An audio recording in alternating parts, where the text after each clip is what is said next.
بسم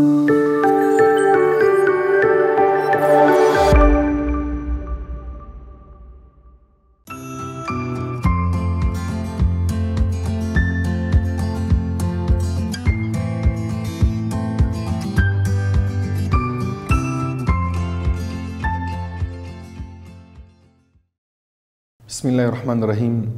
سلامونه او نیکې هیلې ګرانو محصلینو، په دې هیله چې روغ جوړ او خوشحاله اوسئ. زموږ د نن ورځې درس په سوداګریز احصایه کې نن 22 درس مو ده. دغه درس مو هم د دې درس په ادامې سره ده چې په تیر درس کې مو هغه د سټنډرډ نمره یا معیاري نمره یا د تعدیل د زیات مو ولوستل. نن مو هم د همغه درس په ادامې سره بل مثال لرو چې دغه مثال په اجرا کولو سره یا دغه مثال په حلولو سره موږ غواړو چې محصلینو ته هغه مختلف حالتونه یا مختلف هغه سره مخامخ کیږي وکولی شي چې په اسانۍ سره خپل هغه ضرورت وړ ارقام یا هغه لاس چې غواړي چې لاس ترلاسه کړي باید هغه ارقام پیدا کړی شي او د خپل په څېړنه کې مخکې لاړ شي. مثلا دلته یو مثال مو راوړی ده چې د یو من د سرو مڼو بیه 180 افغانۍ ده. مثلا دلته موږ کله چې د تعدیل د ذهن سره بحث لرو د مڼو ده، سرې مڼې دي، د سرو مڼو بیه څومره ده؟ 180 افغانۍ ده. ښه، همدارنګه د یو من ژیړو مڼو هغه بیه چې ده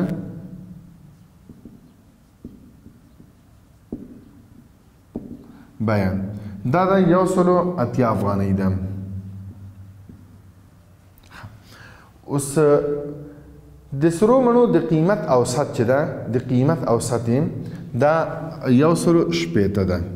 د قیمت اوسط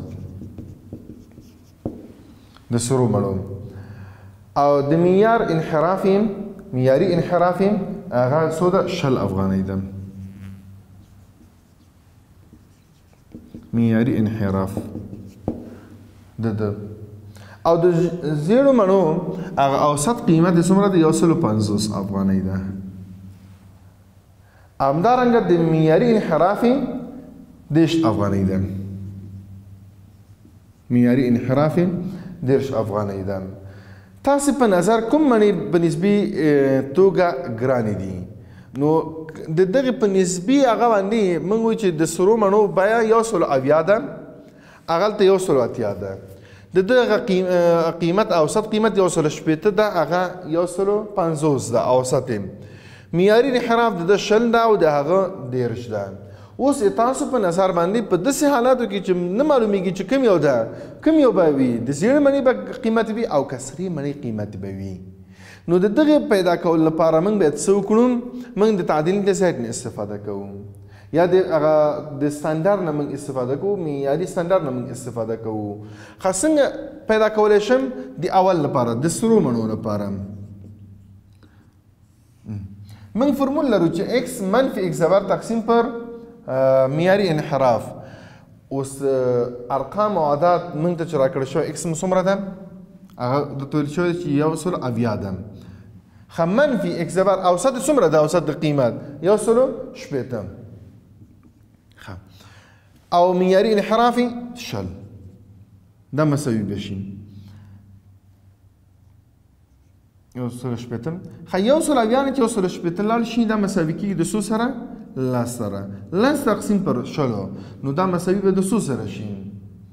0 د 0 سره ځي، 1 پر 2 مساوي کېږي 0.5 سره. یعنې د دغې هغه سټنډرډ نمره څومره شوه؟ 0.5 یعنې تعدیل نه زیات په همدې 0.5 شول. راځو دې بل ته دوهم څو ده قیمت یې؟ 180 منفي اوسط قیمت یې څومره ده؟ 150. هغه معیاري انحراف یې څومره ده؟ 10. ښه، دا مساوي کېږي دواړه تفاوت څومره ده؟ 10 تقسیم پر 10 دا مساوي کېږي د څو سره؟ 1 سره ده. یعنې د زیړو مڼو هغه معیاري نرخ څومره ده؟ معیاري نرخ 1 او د سرو مڼو معیاري نرخ څومره ده 0.15 ده یعنی یو او که دا 2 شي د دې هغه 0.15 او د دې اشاریه کم یو لوړ ده وایي ګرام کم یو ده دا ده ځکه دغه لوړ ده تاسو ګورئ که انتم پیدا کړل هغه سټنډرډ مو ورته پیدا کړل معیاري هغه هم پیدا کړل معیاري نمرې هم پیدا کړل یا سټنډرډ نمره مو ورته پیدا کړه څومره ده کم یو زیات ده وایي زید 2 یا زید 2 مو په څه باندې ښودلی و د ځینو منو بیه نو دا برخه زیاته شوه نو موږ کولی شو چې دغې طریقې نه په اسانۍ سره وکولی شو چې موږ هغه پیدا کړو تر څو هغه تعدیل د زید پیدا کړو چې څومره موږ لرېوالی لرو یا څومره زیات هغه اوسط نه موږ لرې استو موږ کولی شو چې په دغه شکل باندې تعدیل د زید له قیمت نه په اسانۍ سره خپل هدف ته پرې ورسېږو یو بل مثال هم درکړل شوی د محصلینو په هغې کې یو علمي سفر لپاره تقریبا څو کسانو هغه ده شارلیز شوي دي نومونه لیکلي دي خپل او د دغې کسانو له جملې څخه یې مشخص شرط ایښی دلته مثلا په یو علمي سیالۍ کې چې برخه موږ اخلو زموږ 6 کسانو هغه نوملیکنه پکې کړې ده 6 کسانه 6 کسان چې نوملیکنه پکې کړې ده چې یا د کسانو معیاري نمره یو سره مساوي او یا یو څخه زیات وي ښه شرط دا ده چې دغه معیاري نمره چې ده دغه معیاري نمره چې موږ پیدا کوو یا دا مساوي دي یو سره شي او یا د یو څخه زیات شي دا شرط ده مساوي دي یو څخه یا د یو څخه باید زیات شي اوس کله چې د یو څخه زیات شي د یو څخه باید دا نمره زیات شي نو دا خلک پکې ګډون کولی شي که چېرته د دوی دا معیاري نمره د یو څخه زیات نه شي نو بیا دوی د ګډون حق وایي نه لري اوس دغه ازموینه چې پایله داسې اعلان شوې ده ازموینه چې اعلان شوه هغه په دې شکل باندې اعلان شو چې 14 د یو هغه 14 ده 14 12 10 15 او په نهایت کې آخر کې 12 نو 6 نفر په ګډون وکړو دا هغه پایله ده معلومه او مشخصه کړه چې یا د غوښتونکو څخه یې څو کسانه کولی شي چې یا د سالي ته لار پیدا کړي په دغه شرط باندې چې معیاري هغه نمره څومره وي یا یو څخه زیات وي نو دغه نمرې دي اوس د دې د حل لپاره موږ څه وکړو موږ باید هغه اوسط پیدا کړو موږ د دغې نمرو باید موږ اوسط پیدا کړو د اوسط د پیدا کولو لپاره د ایکس یعنی که چېرته دا اعداد او ارقام موږ واخلو ترتیب یې کړم یو ځل به دا ترتیب کوم زم 10 ده هغه ده 12 ده 12 بل 12 هم ده 14 ده بل 15 ده او بل هم 14 ده دا مو ترتیب کړل له دې وروسته مو باید څه وکړم هغه به موږ اوسط پیدا کړو حسابي اوسط دا پیدا کړو ایکس ښه کله چې دا پیدا کوم دا مساوي کیږي دا کله چې پیدا کوم مجموعه د ایکس آی ده مجموعه د ایکس آی تقسیم پر ان باندې مجموعه د ایکس آی څومره ده او دا باید ټول تر جمع شي 14 جمع 12 جمع 12 14 جمع 14 12 15 12 یا په ترتیب سره ترجمه لیکل ده 12 12 14 15 14 دا باید موږ مجموعه کو کله چې دا مجموعه کو د دې مجموعه مساوي کیږي د څو سره اتاویه سره تعداد دغه څومره دی 1 2 3 4 5 شپږ ده شپږ نو دا به څو سره مساوي شي اتاویه تقسیم پر شپږو دا مساوي کیږي د څو سره 14 سره ایکس معلوم شو چې 14 ده اوس د دې په خاطر باندې باید موږ څه وکړو ایکس منفي ایکس زبر پیدا کړم دا ایکس منفي ایکس زبر موږ پیدا کړو کله چې دا مو پیدا کړم نو مساوي کېږي د هغه لپاره د کوم فرمول د دغې په خاطر باندې موږ چې کله معیار پیدا کړو معیاري انحراف د پیدا کولو لپاره د معیاري انحراف د پیدا کولو لپاره موږ فرمول لرو چې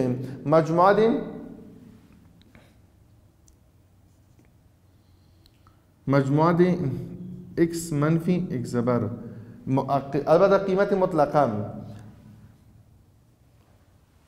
مرابطا تقسیم پر ان باندې دا مو فرمول ده اوس کله چې دا پیدا کوم نو د دغه پیدا کولو لپاره باید موږ دلته اعداد او ارقام پیدا کړو څنګه پیدا کوم نو اکس مو اوسط مو څومره ده؟ اوسط 14 ده. ها اوس کله چې 14 نه هغه لاړ شي 14 نه چې لاس لاړ شي څه پاتې کېږي؟ منفي 3. 14 نه چې 12 چې 14 لاړ شي منفي 1 او 12 نه چې هغه لاړ شي 14 منفي کوم 3 منفي 1 14 چې 14 منفي کوم 0 15 چې 14 منفي کو 2 د 14 چې 14 منفي کوم دا مساوي کېږي د څو سره؟ د 3 سره. خاصه به دا بل به هم پیدا کوم چې x منفي x مربع هغه په کل مربع به کو همدلته کل مربع به زه پیدا کوم. دا چې زه مربع کوم 9 دا چې موږ مربع کو 1 دا چې مربع کو 1 دا 0 2 چې مربع کوم 3 3 چې مربع کوم 9 نو دا ټول به څومره شي؟ 9 لاس 11 او دا کې دا د 11 او 15 او دا 9 مساوي کېږي د 40 سره. اوس دا پیدا شو. کله چې دا پیدا کړل نو مستقیما دلته وضع کوم 40 تقسیم پر n څومره ده؟ 6 ده. نو دا مساوي د څو سره بشي؟ نو چې 40 تقسیم پر 6 کو نو دا مساوي کېږي د 4 سره. دا هم پیدا شول. اوس کله چې دا څه پیدا کوم د مربع ده مربع چې زه تلر کوم دا مساوي کېږي د څو سره؟ 2 سره. چلتون دلته مربع ده دا مساوي کېږي د 2 سره. اوس نمرې معیاري کوو. څنګه پیدا کوم؟ زه لږ متوجه شي محصلینو دلته د هر یو لپاره د ځای د اول لپاره د دغه اول لپاره هغه پیدا کوم معیاري نمره پیدا کوم. زه کله چې دا زه معیاري نمره پیدا کوم د ځای اول لپاره دا مساوي کېږي x منفي x زبر دا مو فرمول ده. x څومره ده؟ x دلته لاس ده. لاس منفي 14 تقسیم پر څو؟ 2 هلته هغه انحراف په څومره؟ معیاري انحراف په څومره ده؟ 2 ده. اوس معیاري انحراف 2 شول دا 3 منفي کوم دا مساوي کېږي د څو سره؟ منفي 3 تقسیم په 2 دا مساوي بشي. هلته مساوي کېږي د څو سره؟ منفي 1.5 سره. دا خو یو شو. دویم دا مساوي کېږي دویم څومره ده؟ دویم 12 منفي 14 تقسیم په 2 دا مساوي کېږي. دا چې دا 3 منفي کوم 1 تقسیم پر 2 دا منفي 1 دا مساوي کېږي 0.5 منفي 0.5 سره شول. دریم څنګه پیدا کوم؟ دلته 12 دویم او دریم دواړه سره یو شان دي. ګورئ چې دلته 12 دلته 12 ده نو دویم او دریم دا دواړه سره مساوي ده. څلورم چې موږ پیدا کوو څلورم 14 ده 14 منفي 14 تقسیم پر 2 دا مساوي کېږي 14 0 تقسیم پر 2 دا مساوي د څو سره ده؟ 0 سره. پنځم څومره دلته 15 ده منفي 14 اوسط مو ده معیاري هغه مو څومره ده؟ انحراف مو 2 ده. نو دا مساوي کېږي د څو سره؟ 2 تقسیم پر 2 باندې نو دا مساوي د څو سره شي؟ د 1 سره شول. شپږم څنګه پیدا کوم؟ شپږم په همدې شکل باندې شپږم څومره ده اوسط هغه مشاهده څومره ده؟ 14 x څومره ده؟ 14 منفي هغه څومره ده؟ دا x زبر څومره ده؟ یا اوسط څومره ده؟ 14 تقسیم پر 2 نو دا مساوي کېږي چې 14 نه چې 14 لاړ شي څه پاتې کېږي؟ 3 تقسیم په 2 باندې نو دا 1.5 شول. نو د دغې ټولو له جملې څخه چې موږ د اعداد او ارقام وګورو کوم یو د یو ده یا یو سره مساوي یا یو څخه زیات ده. موږ دلته که چېرته هغه وکړو دا نه وایم دا خو نه شول دا هم نشي دا هم نشي کېدلی دا هم نشي کېدلی پس پاتې څوک شول؟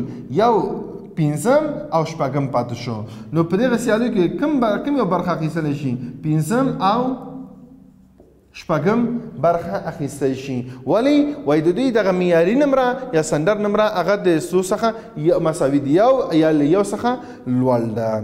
نو محصلینو دا زموږ د نن ورځې درس تر بل ورځې پورې چې ستاسو درانه خدمت ته حاضرېږم په لوی الله مو سپارم تل اباد او خوشحاله اوسئ. له توجه څخه مو مننه.